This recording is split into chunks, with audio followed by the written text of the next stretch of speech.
has already been baked. It's not that very hot because you can touch the sides and not hot curry.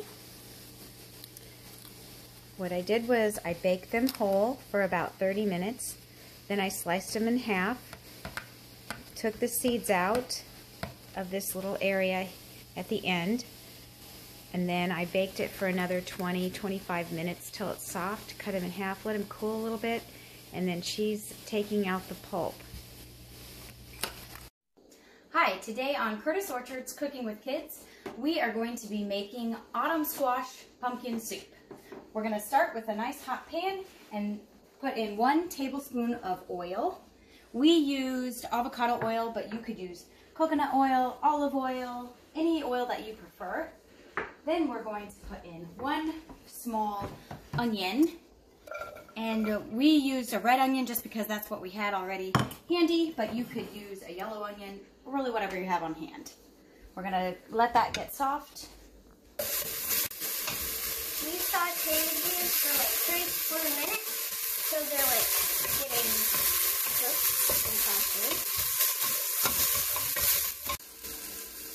We're adding in about 2 pounds of pureed pumpkin, and this is from the Dickinson Field pumpkin that we cooked down yesterday. You wouldn't have to cook it prior. You could also have a cut up squash that's peeled, and you would need about 6 heaping cups of uncooked squash, which you could add to this step. Butternut squash I recommend if you're going to use squash because it's quite sweet. Now we're going to add in carrots and 3 to 4 cups of vegetable broth. Now you could use bone broth, chicken broth. I have already taken out 1 cup. So we're going to add 3 cups to start, and then if we want it to be a little thinner, we can add more at the end. And this just makes it vegetarian. Not vegan, but vegetarian. And 2 cups of apple cider, of course from Curtis Orchard. This is a ½ teaspoon of curry powder, a 1/4 teaspoon of cinnamon, a dash of nutmeg, 2 tablespoons of butter,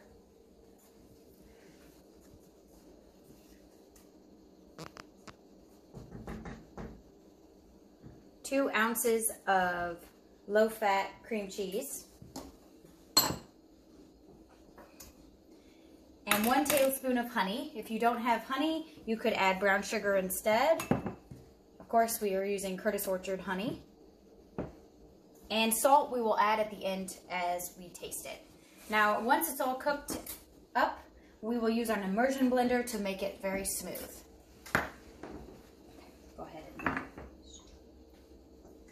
you can quickly peel a carrot using a back and forth motion with a peeler.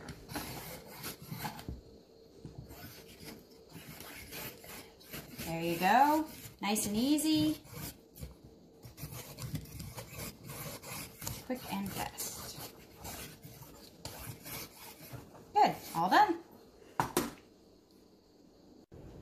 Now that the soup is just about done, we're going to check our carrots that they're soft. Just kind of pinch them off to the side. You should be able to smash them fairly easily with your spatula. They look good. It probably took, close to 30 minutes to cook.